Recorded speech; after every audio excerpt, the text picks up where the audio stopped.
Okay, so welcome to everybody to this afternoon plenary session. So we have three great keynote speakers, and the first one is Angjoo Kanazawa. I want just to present her. She's an assistant professor in the Department of Electrical Engineering and Computer Science at the University of California at Berkeley, and she took her PhD at the University of Maryland, and she also spent some time at the Max Planck Institute for Intelligent Systems, and she also worked at Google. Her research is an intersection of computer vision, graphics, machine learning, and focuses on 4D reconstruction of the dynamic world behind everyday photographs and video. She has been named a rising star in electrical and engineering and computer science, and is a recipient of Anita Borg Memorial Scholarship, Best Paper Award in Aerographics 2016, and the Google Research Scholar Award 2021. So I'm very pleased to give the floor to Angjoo for her presentation. Thank you so much for the nice introduction. And thank you for inviting me. I'm excited to talk about this work in this workshop because forensics is not necessarily the thing I usually do. So I want to start by talking about the goals of my lab, which is that we're really fascinated by this problem of understanding the world, the complex world behind an image. Even though images that's projected on our eyes are always a two-dimensional image, we really have this ability to understand what's going on underneath it, like the 3D structure and the lighting and the materials. And one of the key aspects in that we focus on is that we tend to happen to live in a world that is dynamic, with humans and animals interacting with each other, full of life. And so we have a lot of work that focuses on reconstructing 3D humans in everyday photos or videos. And recovering also like the shape and the appearance of these people from a single image. We also do some work on reconstructing animals, and a shameless plug is that we're going to have our first CV for Animals workshop this Friday. And animals is a really exciting topic, in my opinion, because I think there's a lot of really cool applications that are related to science. And also from the machine learning perspective, there's not that much training data. So there's a lot of interesting technical challenges here. And of course, graphics is really fun because the resulting shapes you can 3D print and have a lot of fun. And not only this, if you can reconstruct these shapes from videos, you can do a lot of applications that are more related to robotics or graphics that allows you to learn these skills from watching YouTube videos. And aside from this, there's a lot of potential in content creation, which I think your audience or the audience of this workshop might be interested in, is that if we can recover these shapes, we can do a lot of interesting edits or make these really nice music videos. Okay, and so there's a lot of work that I focus on appearance and shape, but really 3D shape is really not the end of the story. In particular, when it comes to image editing or using it for the final task of, suppose, like inserting recovered objects into images, what is really important is that of lighting. And I really like lighting as a topic. It's the bread and butter of computer graphics. And I think, lighting is what makes the difference from the synthetic world and the real world. And so this is from a favorite textbook on digital lighting and rendering for digital artists. And so you can see that this is exactly the same scene. It's a computer graphics scene, okay? And it's a chest and appearance, but they're rendered with very different lighting. So here you can see that maybe this is like an indoor chess scene and you have like a point light that's like orange. Over here in this picture, you can almost see this like shading that is from the window, right? Like the blinds. Over this one, this is like sun coming in from the side. This one is more like afternoon lighting. So lighting really tells a lot of the environment in the space in which the photograph was taken. And so it's a really important aspect of an image.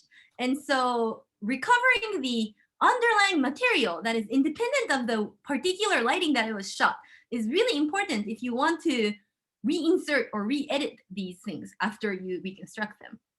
So really, shape is important, but lighting, I think, is really the key in deepfake VFX. And I want to share this really cool music video made by my collaborator, Hao Li at Pin Screen. Oops. There's like a cool music, which I don't mind playing. But okay, never mind. Maybe I shouldn't try this. Okay, so let's go to 2:30. Around the 2:30, so there's this cool scene where, I mean, it happens throughout the video, but I want to go to this 2:30. Here we go. So around here, the main singer is walking across this street.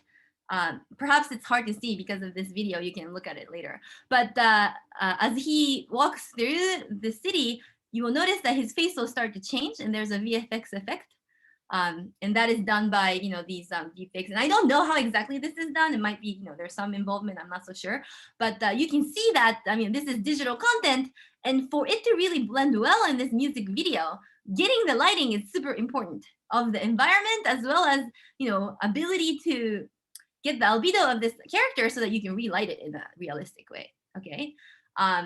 So just that's an application of how lighting is really important. And so how do we actually recover these underlying components? Of course, it's an age-old question in computer vision, for example, something like intrinsic images.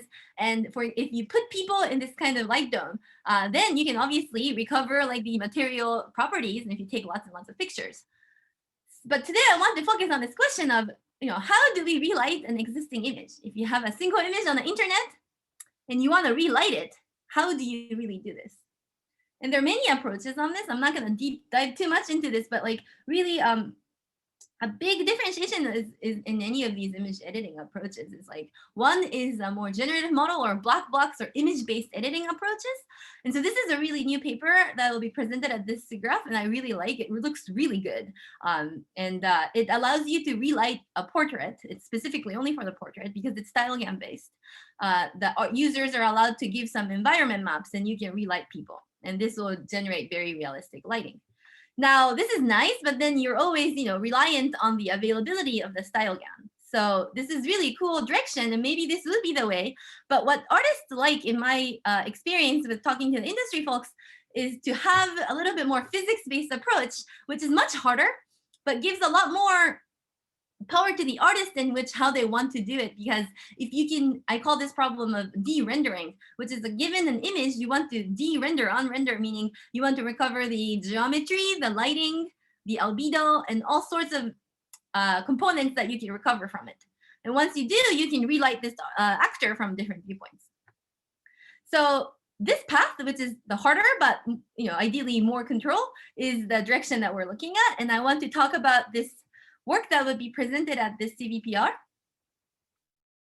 led by Elliot Wu, who is a PhD student at University of Oxford, and my collaborators at Google and Stanford University. And this was Elliot's internship, and this was a COVID internship work, so good job, Elliot. And he will be presenting this poster this Tuesday at these times all around the world. So please do come. And these virtual conferences suck, and I really hope to be back in person for CVPR 2022. But it would be great to see people's faces at our poster. Okay, so let's just dive into thinking about how do you actually de-render an existing image. So this is a super hard problem, and so obviously a lot of the work still is about if you had multiple viewpoints and multiple lights, how do you actually decompose the shininess, the albedo, and the shape? Now, this requires more active sensing. There's another line of work that is really less active, but more casual in the sense that you have this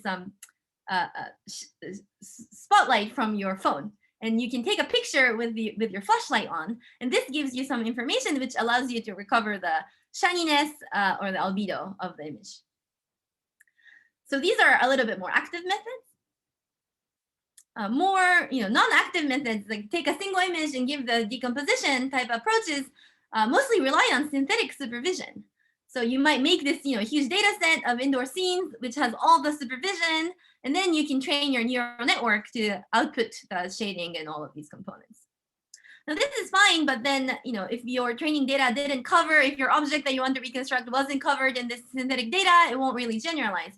And so there are methods that look into how do you actually decompose these, shape and lighting from a single image only without any synthetic training?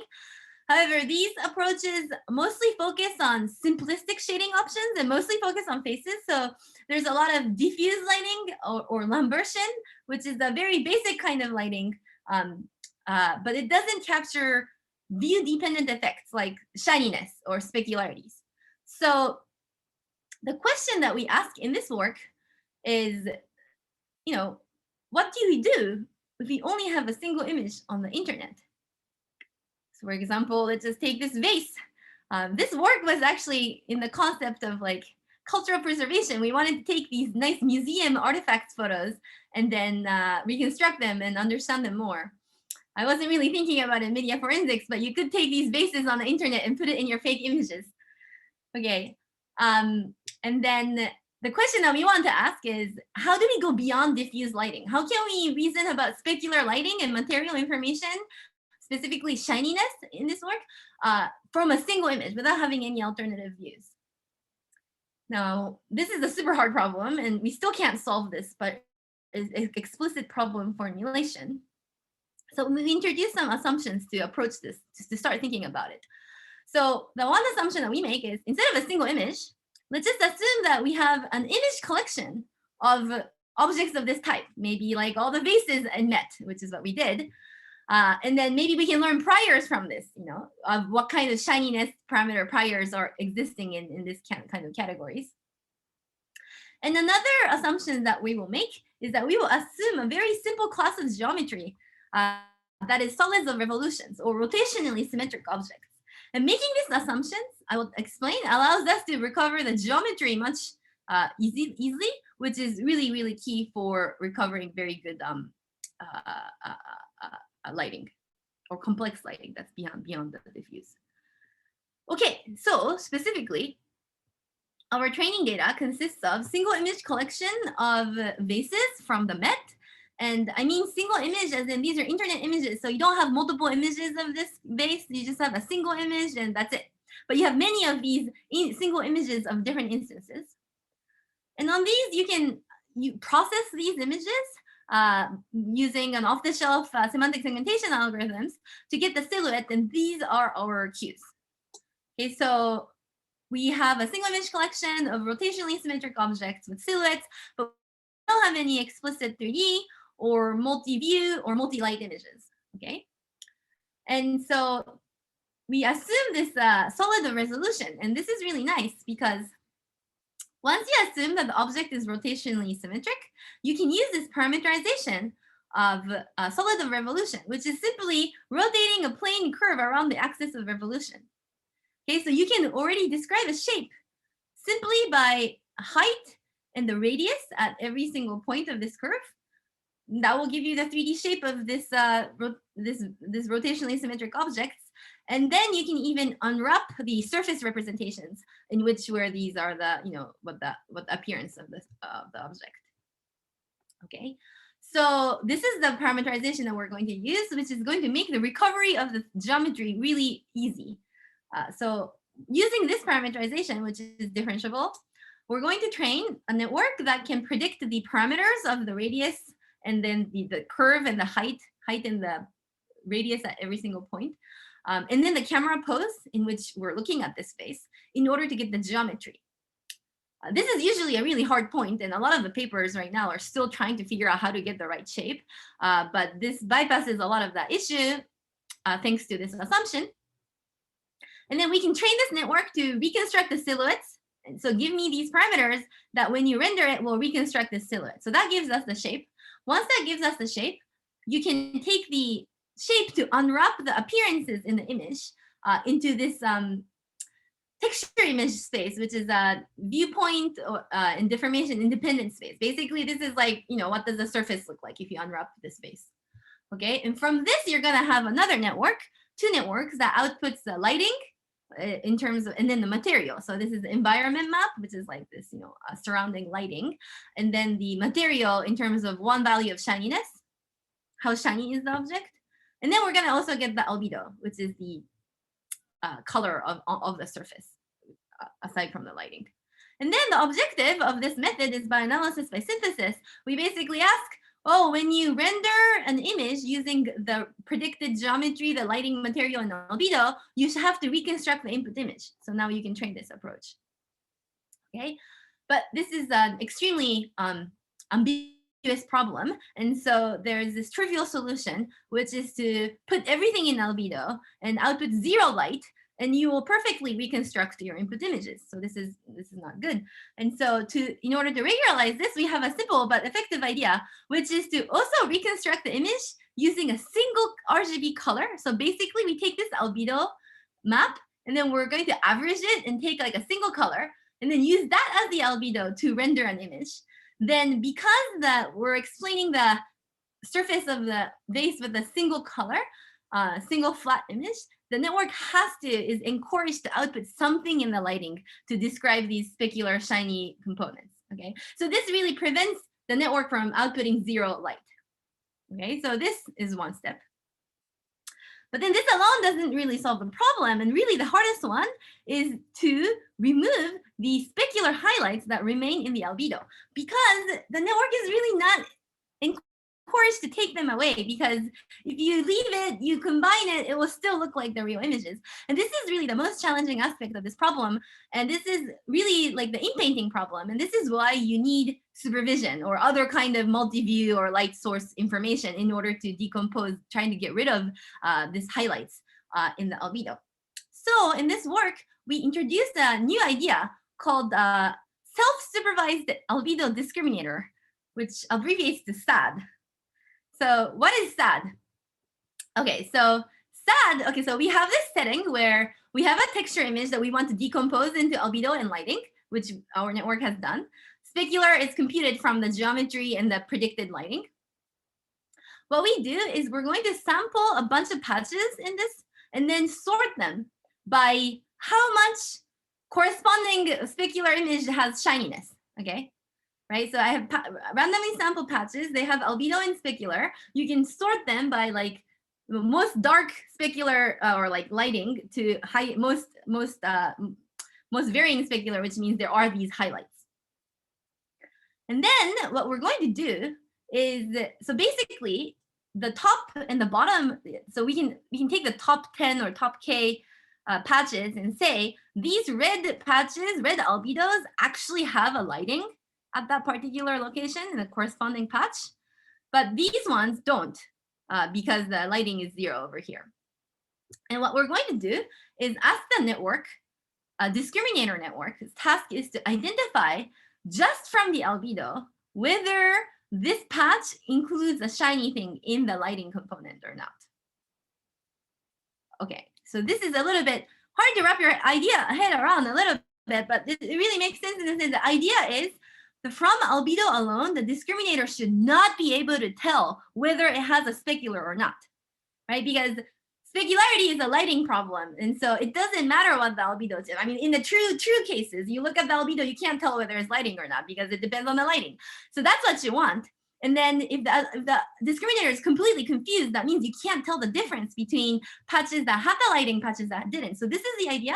And this really encourages the albedo predictor to really remove all highlights so that the discriminator can't tell whether there's lighting underneath here or not.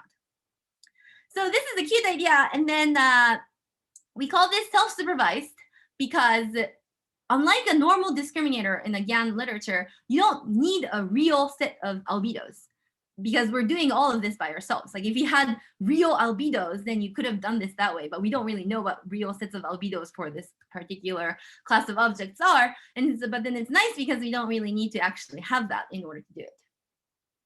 Okay, so really that is the model. And then you'll train all of the images jointly and all the components jointly using all of the images at the MET that we collected from the MET dataset. And so that's it. And so here are some results.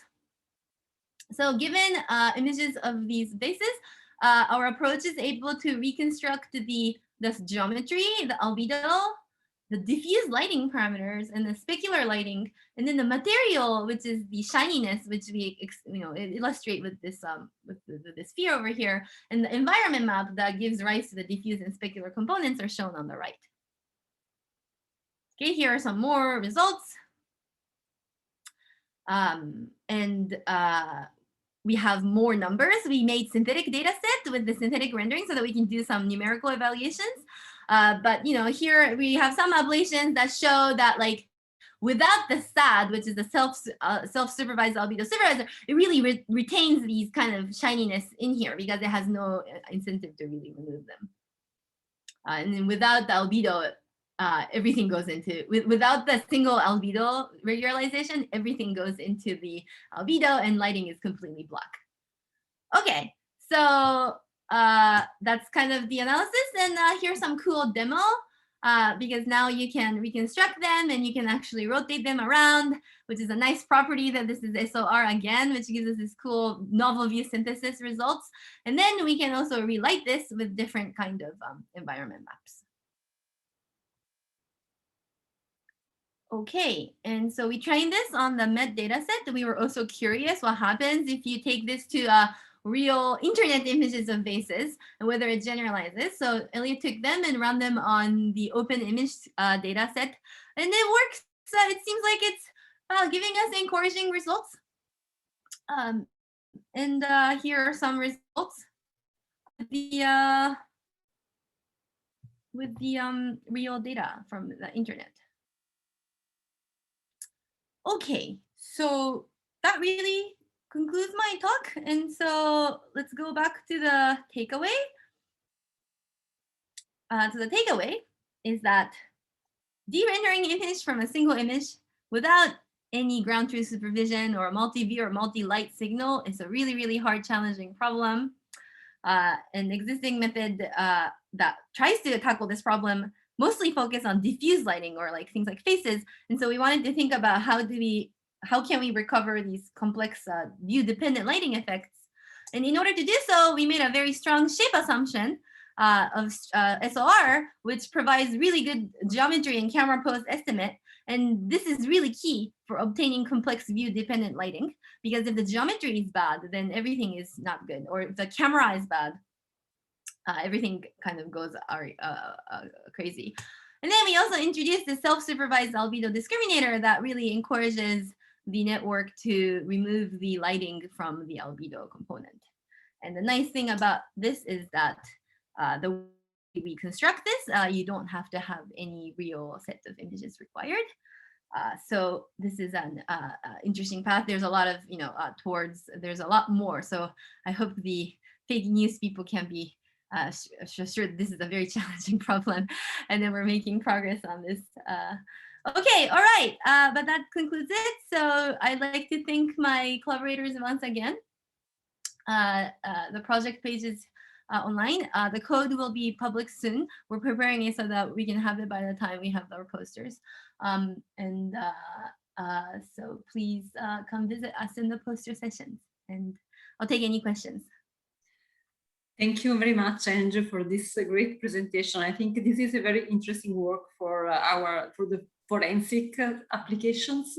And so, okay, let's see if there are some questions for you first from the audience. Go ahead, Scott. I was going to chime in too, but go ahead.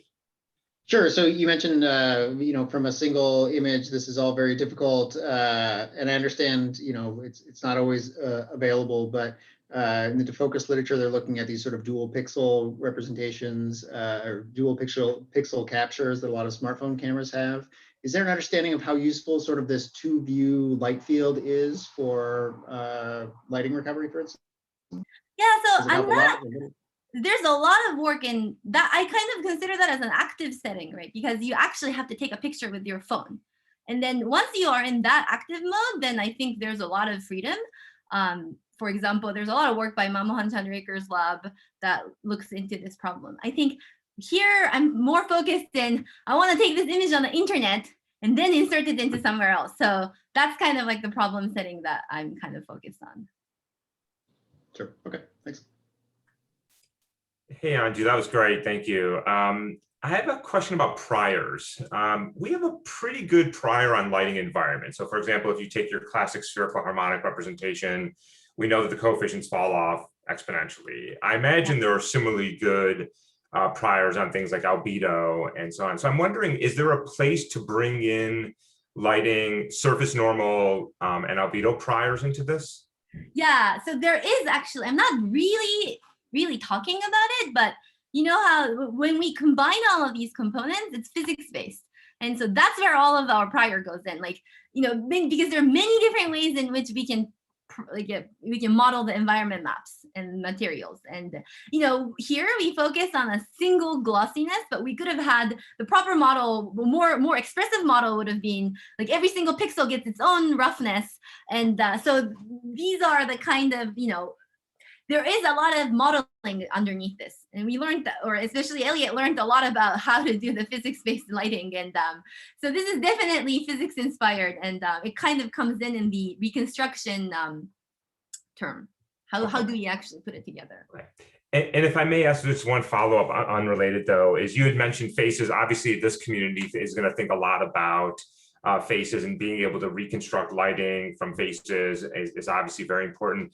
I imagine in some ways it's an easier problem because the surface reflectance tends to be more Lambertian, but in other ways it's a more difficult problem because you don't have this basically one-dimensional shape that you would have with the vase. So I'm just curious, like, oh, thank you. So like, where are we on full-blown 3D reconstruction from a single image of a face? So I think you know, speakers like Eustace could probably speak to this more.